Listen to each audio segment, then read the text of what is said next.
దేవుని ఘనమైన నామమునకు స్తోత్రములు.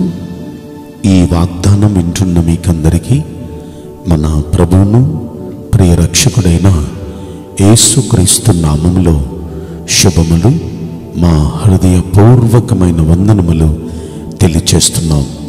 ఈరోజు దేవుని వాగ్దానం కీర్తనల గ్రంథం 17వ కీర్తన 15వ వచనం. ఆయన స్వరూప దర్శనముతో మీ ఆశను తీర్చుకొందురుగాక.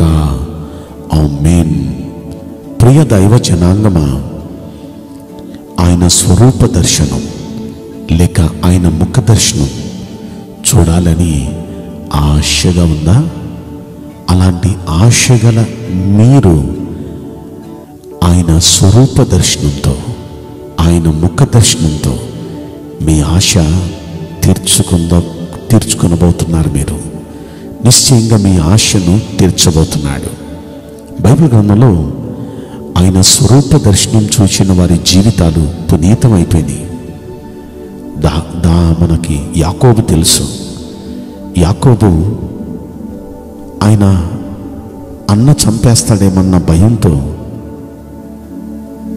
మోకరిల్లి అడవిలో ప్రార్థన చేస్తున్నాడు.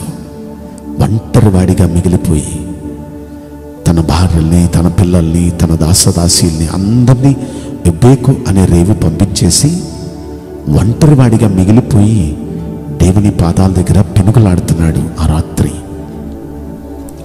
రాత్రి దేవుడు దిగివచ్చి ఆయన స్వరూప దర్శనం చూపించాడు. ఎప్పుడైతే దేవుని స్వరూప దర్శనం యాకోబుకు దొరికిందో అతడు అదృష్టవంతుడైపోయాడు.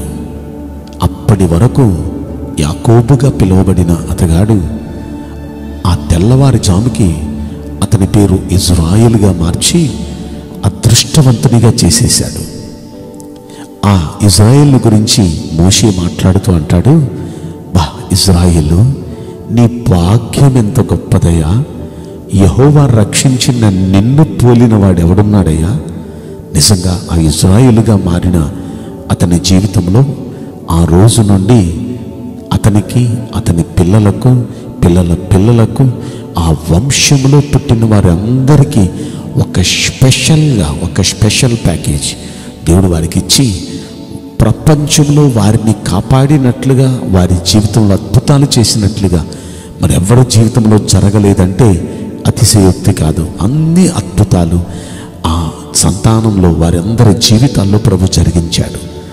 అలా చేయటానికి గల కారణం వారి తండ్రి ఆయన ముఖదర్శనం చూచాడు. యాకోబు దేవుని ముఖదర్శనం ఆయన చరిత్రనే మార్చేసింది.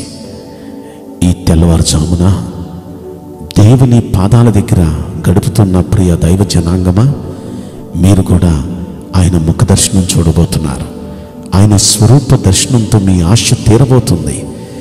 ఆయన స్వరూప దర్శనం, ముఖ దర్శనం మీకు కనపడిందో మీ దశ మారిపోబోతుంది. మీ భయంకరమైన పరిస్థితి అదృష్టకరంగా మారబోతుంది. సమస్యలకు పరిష్కారం, మీ అశాంతి శాంతిగా, మీ శాపం ఆశీర్వాదకరంగా, మీ చీకటి వెలుగుగా, చేదైన మీ జీవితాలు మధురంగా, ఆశ్చర్య కార్యాలు మీ జీవితాల్లో జరగబోతున్నాయి. ఆయన ముఖ దర్శనం చూడటం అది ఎంత భాగ్యం! ఆయన స్వరూప దర్శనం అది ఎంత గొప్ప భాగ్యం! దావీదు భక్తుడు 63వ కీర్తనలో దావీదు భక్తుడు ఒక ప్రార్థన చేస్తాడు. అదేంటంటే,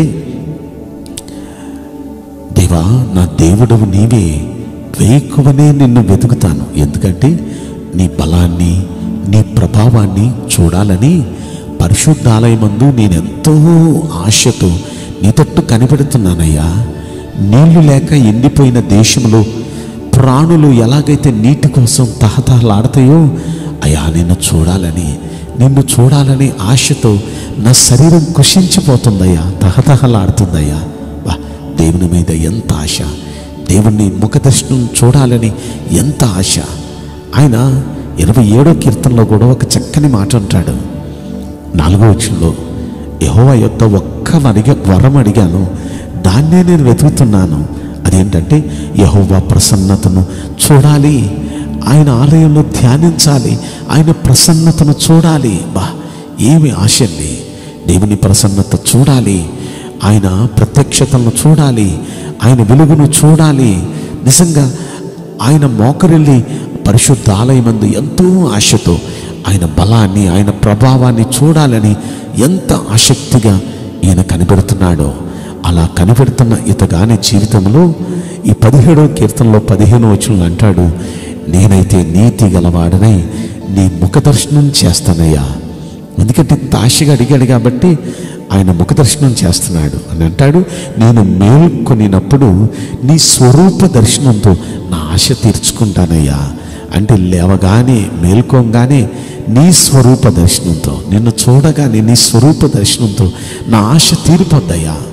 ఈ రోజున ఆయన ముఖ దర్శనం, ఆయన స్వరూప దర్శనం చూడాలని మీ ఆశ కూడా తీరబోతుంది.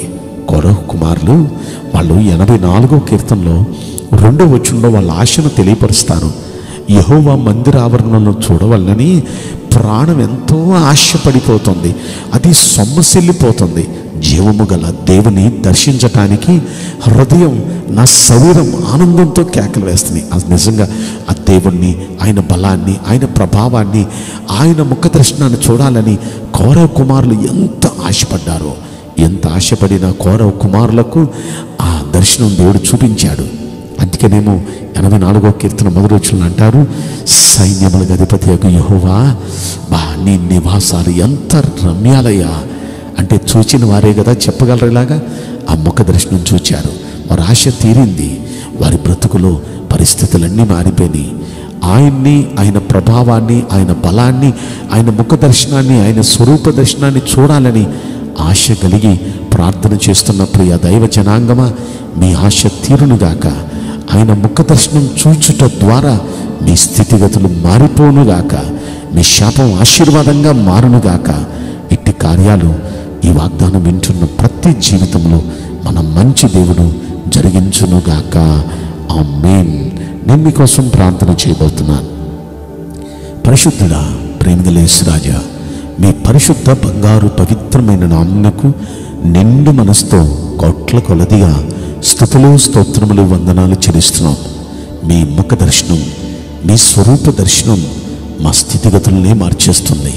కనుకనే మీ స్వరూప దర్శనం కొరకు ఆశతో కనిపెడుతున్న ప్రతి ఒక్క బిడ్డకు దయచేసి మీ స్వరూప దర్శనం అనుగ్రహించి వారి ఆశను తీర్చమని ఈ కొద్ది మనవులు నజరుడైన యేసుక్రీస్తు ప్రశస్తమైన నామములో మిక్కిలి వినయముతో ప్రార్థించి బ్రతిమలాడి వేడుకుంటున్నాం ప్రియ పరలోకపు తండ్రి. ఆమేన్. May God bless you all. Thank you.